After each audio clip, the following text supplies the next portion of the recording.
Oliver and Alexandra McBride were known in Jamestown as the perfect couple. Oliver, a successful lawyer with a reputation for honesty and integrity, often represented the interests of local residents in various legal matters. His charisma and professionalism earned him respect from both colleagues and clients. Alexandra, a talented interior designer, had created her own studio, which quickly became popular among the residents of Jamestown and neighboring towns. Her creative approach and attention to detail transformed ordinary houses into cozy family homes. Next door to the McBrides lived Harry and Cheryl Shaw. Harry worked as an engineer at the local factory, where he was valued for his innovative ideas and work ethic. Cheryl was a teacher at the elementary school, beloved by both children and parents for her kindness and teaching talent. Together, they were active participants in Jamestown's community life, organizing charity events and participating in volunteer projects. The two couples met shortly after the McBrides moved to Jamestown 5 years ago. Their friendship developed quickly and naturally. Joint barbecues in the backyard, weekend trips to the local movie theater, and even shared vacations became an integral part of their lives. To outsiders, they were the epitome of ideal family relationships and strong friendship. However, behind the facade of this idyllic picture lay unfulfilled desires and suppressed emotions. Oliver, despite his outward success, felt that his life had become too predictable and boring. Alexandra, immersed in her work, failed to notice her husband's growing discontent. Harry and Cheryl, though happy together, also felt that their relationship lacked excitement and novelty. It was at this moment, when all four were at crossroads without realizing it, that fate presented them with an unexpected turn. At one of their parties, after several glasses of wine, the conversation turned to experiments in their personal lives. What began as a joke soon turned into a serious discussion about the possibility of trying something new. This idea, which at first seemed like a harmless game, was supposed to add spice to their lives and strengthen their friendship. None of them could have predicted the devastating consequences this decision would lead to, or how it would change not only their lives but the entire town of Jamestown. The decision to try swinging wasn't spontaneous. All four, Oliver and Alexandra McBride, Harry and Cheryl Shaw, discussed this idea at length, weighing all the pros and cons. They established clear rules. All actions should be by mutual consent, no emotional attachments, and the possibility to stop the experiment at any moment if someone felt uncomfortable. The first swinging experience took place at the McBrides' country house. The atmosphere was tense. Everyone felt awkward. However, alcohol helped ease the tension, and the evening ended with partner swapping. The next morning, all four experienced mixed feelings. Excitement from the novelty of sensations mingled with a slight sense of guilt and concern about possible consequences for their friendship. Despite the initial awkwardness, the experiments continued. Every weekend, the couples met at one house or the other. Gradually, they became accustomed to the new experience, and the meetings became more uninhibited. Oliver especially enjoyed these experiments, finding in them the variety he lacked in his married life. Alexandra, although agreeing to participate, often experienced internal conflict. She noticed her husband's growing interest in Cheryl but tried to convince herself that it was just part of the game. Harry, being more reserved by nature, participated in the swinging more out of a desire to please his wife and friends than out of his own interest. Cheryl was initially enthusiastic about these meetings, seeing them as a way to revitalize her marriage. However, over time she began to notice changes in Al's behavior. His increased attention to her, even outside the framework of their agreements, which caused her growing concern. These experiments continued for about 6 months. During this time, the dynamics of relationships between the couples changed significantly. What began as a game gradually began to affect their daily lives. The boundaries between friendship and intimate relationships blurred, creating grounds for future conflicts. About 3 months after the start of the swinging experiments, it became obvious that Oliver was developing an unhealthy attachment to Cheryl. His behavior began to change. He started calling Cheryl more often under various pretexts, suggesting meetings without the presence of spouses and giving her small gifts. At first, Cheryl perceived this as a manifestation of friendly attention, but she soon realized that the situation was getting out of control. Oliver began appearing in places where Cheryl usually went, near the school where she worked, at her favorite cafe, and in the park where she took her morning jogs. Alexandra noticed changes in her husband's behavior. Oliver became more distracted, often checking his phone, his mood heavily depending on whether he had communicated with Cheryl that day. When Alexandra tried to discuss this situation with him, Oliver either remained silent or aggressively denied the existence of any problems. Harry, immersed in his work, didn't immediately notice the changes in his wife's and friends' behavior. However, over time he began to notice the tension arising between Cheryl and Oliver during meetings, as well as his wife's growing anxiety. Oliver's obsession with Cheryl grew day by day. He began monitoring her social media, analyzing her every word and gesture. Photos of Cheryl taken secretly appeared in his office. Oliver started fantasizing about a future together with Cheryl, ignoring reality and his obligations to his wife. The situation reached a critical point when Oliver, in a state of intoxication, confessed his love to Cheryl and suggested she leave her husband and run away with him. Shocked and frightened, Cheryl rejected his offer and demanded he stop all communication beyond the bounds of ordinary friendship. This rejection became a turning point. Oliver's obsession turned into a fixation. He couldn't come to terms with the thought that Cheryl didn't share his feelings. His behavior became even more unpredictable and aggressive. Oliver began stalking Cheryl, leaving her threatening messages demanding meetings. Cheryl, frightened by this turn of events, decided to tell her husband and Alexandra everything. This decision, intended to put an end to the dangerous situation, actually became the catalyst for the tragic events that would soon shake the quiet town of Jamestown. After the incident with Oliver's drunken confession, Cheryl found herself in a difficult situation. She understood that the swinging experiments had gone too far and now threatened not only her marriage but also her safety. After several sleepless nights, Cheryl decided to tell the whole truth to her husband and Alexandra. On June 15, Saturday evening, Cheryl invited Harry and Alexandra to her home. She deliberately didn't invite Oliver, fearing his reaction. For 2 hours, Cheryl detailed Oliver's growing obsession, his stalking, and his threats. She showed saved messages and emails from Oliver containing both love confessions and threats. Harry and Alexandra's reaction was predictably shocked.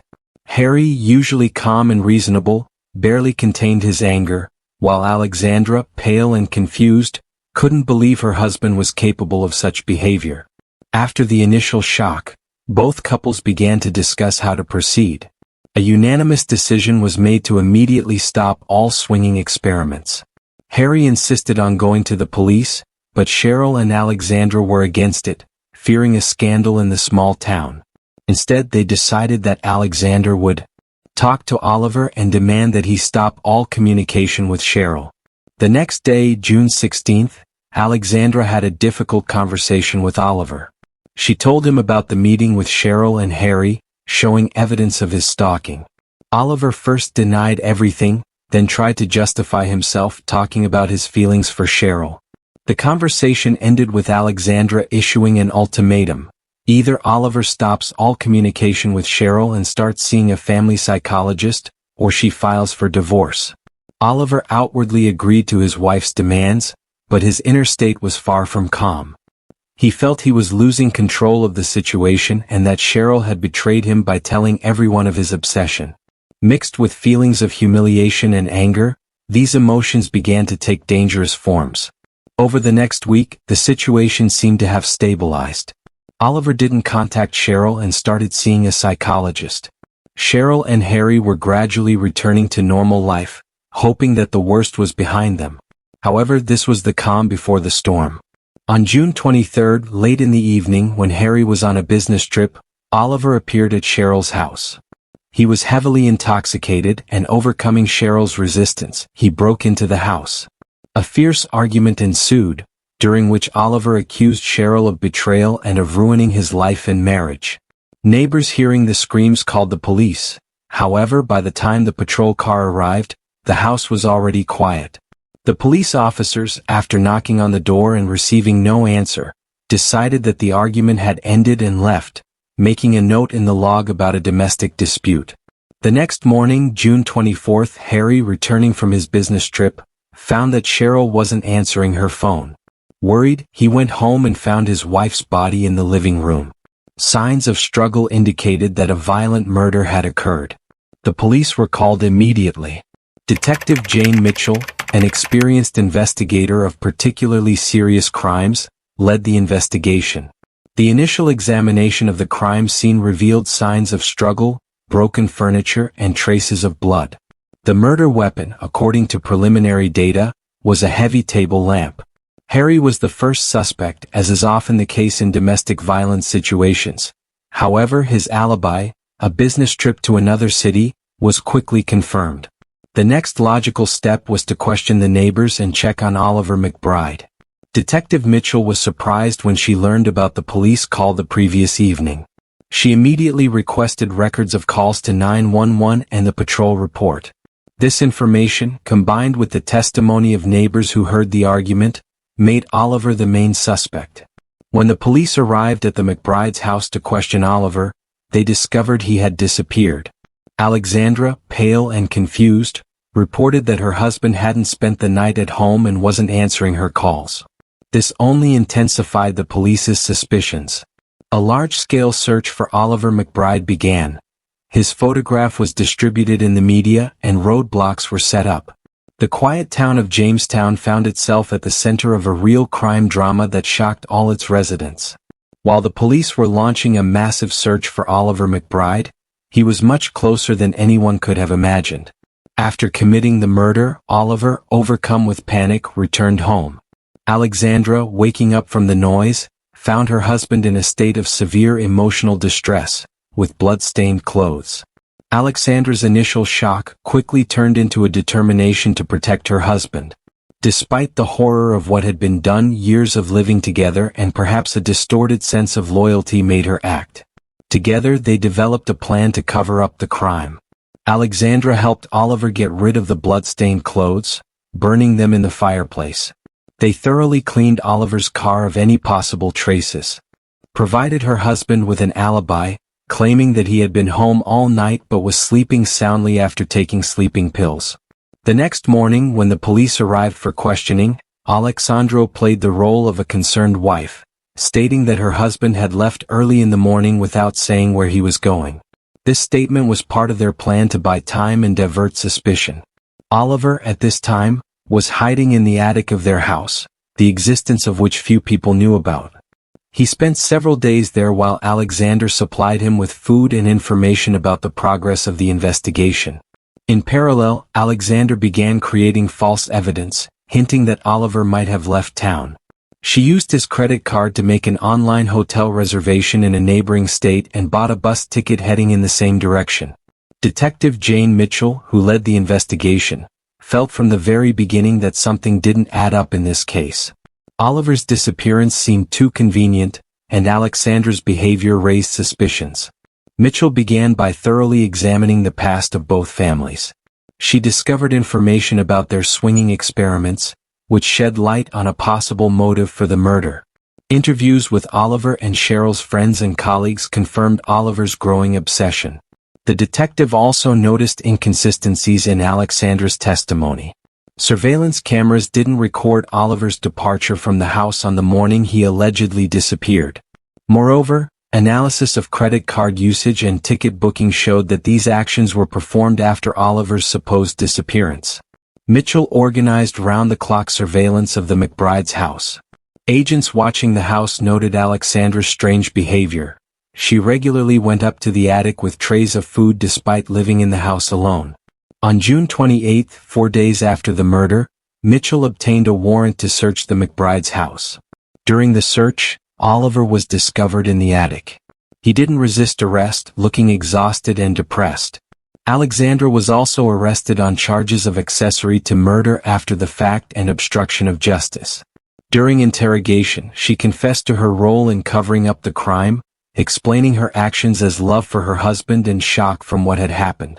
Oliver, finding himself in a pretrial detention cell, initially refused to testify. However, after several days of isolation and realizing the hopelessness of the situation, He agreed to a deal with the prosecution in exchange for a full confession. The prosecution agreed not to seek the death penalty. In his confession, Oliver described in detail the events of that fateful night. He talked about his obsession with Cheryl and how alcohol and jealousy clouded his judgment. He admitted that he hadn't planned the murder, but in the heat of the argument, he lost control of himself. Detective Mitchell's investigation was recognized as exemplary. Her attention to detail and persistence in pursuing the truth allowed for the quick solving of this shocking crime that shook the quiet town of Jamestown. The trial of Oliver and Alexandra McBride began on September 15, almost 3 months after the murder of Cheryl Shaw. The county courtroom was packed. Jamestown residents, journalists, and the simply curious gathered to witness the denouement of this tragic story. The county prosecutor, Michael Donovan, presented compelling evidence of Oliver's guilt. Key elements of the prosecution were: 1. Oliver's confession made during the investigation. 2. Physical evidence found at the crime scene, including Oliver's fingerprints and DNA traces. 3. Testimony from neighbors who heard the argument on the night of the murder. And 4. Evidence of previous threats and stalking by Oliver. Oliver's defense, led by experienced attorney Sarah Jenkins, tried to mitigate the charges by focusing on the lack of premeditation in the defendant's actions was evident. However, they insisted that the murder occurred in a state of affect caused by alcohol intoxication and emotional stress. Alexandra was charged with accessory after the fact and obstruction of justice. Her lawyer, Robert Pierce, tried to present her actions as a result of shock and misunderstood marital loyalty. The trial lasted 2 weeks. During this time, testimony was heard from numerous witnesses, including Detective Mitchell, friends and colleagues of Oliver and Cheryl, as well as forensic experts. On September 30th, the jury returned a verdict. Oliver McBride was found guilty of first-degree murder. Judge Rich Hawthorne, considering the severity of the crime and the defendant's previously clean record, sentenced Oliver to life imprisonment without the possibility of parole. Alexandra McBride was found guilty of accessory after the fact and obstruction of justice. She received 15 years in prison with the possibility of parole after 10 years. The murder of Cheryl Shaw and the subsequent trial had a profound impact on life in Jamestown. The quiet town, previously known for its peaceful atmosphere, found itself at the center of national media attention. The local community was divided in its attitude towards the tragedy.